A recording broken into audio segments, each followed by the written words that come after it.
Ekspektasi saya, player-player yang Coach Eddie panggil semua terdiri daripada Division 1 dan Division 2.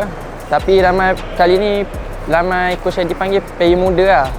So semua fresh lah. Saya tengok setakat yang training untuk 9 hari ni dah 10 hari training, agak okey lah. Diorang semua bersemangat lah untuk main untuk AFF tahun ni. Saya rasa benda ni bagus lah. Kalau tak ada pressure, semua akan enjoy lah main. Tapi dalam masa enjoy tu kita akan fokus lah, game by game lah. Peluang masih ada, kita akan fokus setiap game lah.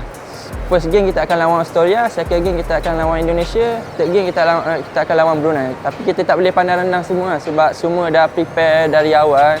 Semua team bagus-bagus lah. Kita akan fokus lah, insyaAllah lah. Kita semua sama je. InsyaAllah kita akan guide satu sama lain lah. Nanti dekat AFF kita akan cuba habis baik lah, insyaAllah. Kalau diberikan kepercayaan untuk menjadi kapten, saya akan bersemangat lah untuk support each other lah.